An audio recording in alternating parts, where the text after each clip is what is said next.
Dan betul, kita mesti punya kecerdasan 3 sekaligus. Tapi pertanyaannya, kalau Pak Prof jadi profesor di kampus, ada kampusnya. Untuk mencerdaskan ruhani, mana kampusnya?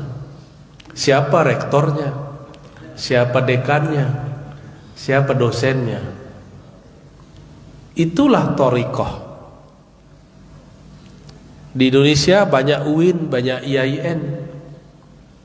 Tapi yang dikejar bukan kampusnya, bukan bangunannya. Siapa guru besarnya, siapa doktornya, siapa kiai di situ. Pesantren banyak, kitabnya sama. Yang berlainan adalah kitab, bukan. Yang berlain adalah mursyidnya siapa. Ya. Jadi carilah yang sesuai dengan panduan rohani kita. Mesti oleh karena itu wajib berthariqah. Kenapa? Sekolah Bapak Ibu nanti nggak ditanya. Itu gelar-gelar saya itu buang aja lah, itu nggak usah dipakai juga. Malu saya dibaca-baca gini tuh. Langsung saja Ar-Razi nggak apa-apa, nggak dibawa. Kalaupun ditulis cuma sampai di batu nisan, nggak berlaku di dalam kubur.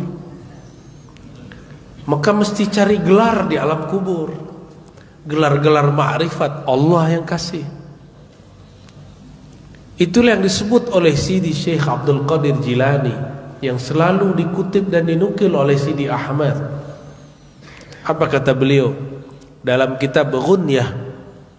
Seorang murid jika dia mujahadah, maka dia menjadi murad. Maka ada namanya isim murad, ada isim murid.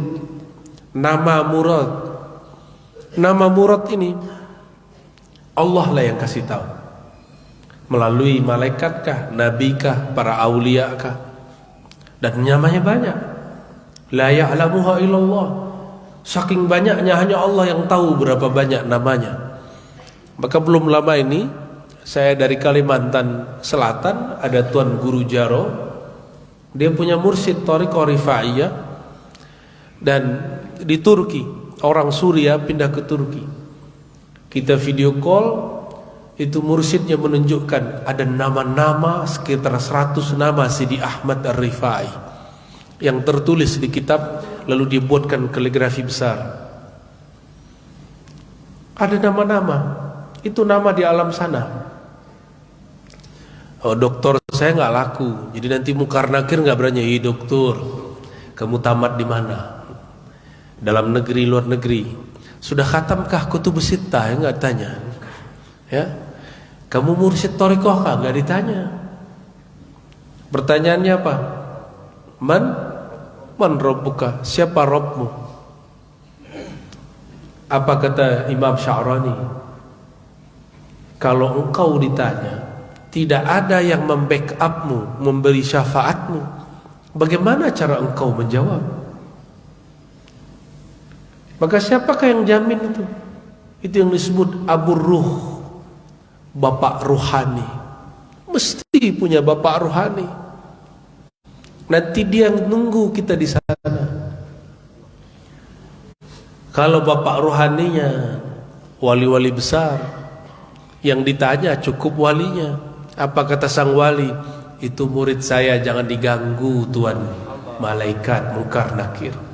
Tanya ke saya aja. Itu yang disebut syafaat salihin. Dan itu hakiki. Itu bukan khayali, hissi, bukan halu, bukan. Ya. Ini faedah berguru. Ittabi'u man la yas'alukum ajra. Ilmu ini mahal, tidak dapat dibeli. Seandainya mau Pak Prof dari S1 sampai S3 udah habis berapa puluh juta atau seratusan juta Pak Prof. Ratusan juta barangkali. Untuk biaya penelitian, untuk ini, telat bayar segala macam. Kita ini kalau mau bayar satu talqin 1 juta, saya jadi konglomerat di Indonesia. Karena yang minta talqin banyak dari mana-mana.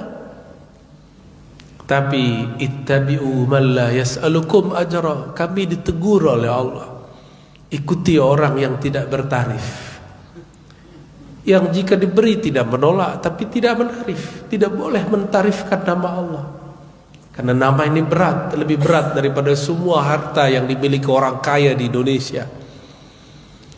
Jadi jangan kau hargai gurumu dengan mahar-mahar, tapi tahabu, saling berbagi hadiahlah, engkau akan saling mencinta. Ya, guru beri hadiah ilmu, kita beri hadiah beliau fasilitas. Seperti itu sikap berguru. Bahagiakan dia di dunia, dan tidak akan berkata, ya Rob, dia telah menyokongku mengajarkan namamu, dia telah membantuku mengenalkan engkau kepada makhluk Allah. Itu murid-murid pejuang akan didahulukan oleh gurunya. Jadi harus punya guru. Oh, saya bisa sendiri, coba aja bisa sendiri. Ya, saya sudah ketemu orang 70 tahun umurnya, katanya alim baca kitab, sampai hatta al-yaum ma ya'rif kaifa yadhkurullah. Sampai sekarang dia nggak tahu cara zikir yang sebenarnya, karena lisan ini akan keluh. Orang stroke bisa nggak baca nama Allah? Ya, nggak bisa. Nunggu stroke, nunggu badan ini lemah sebelah atau lemah semua. Jangan ditunggu lagi, segera cari yang mengajarkan zikir, tidak hanya dengan lisan ini lagi, tapi sudah mengajar dengan qalbu dan rohani.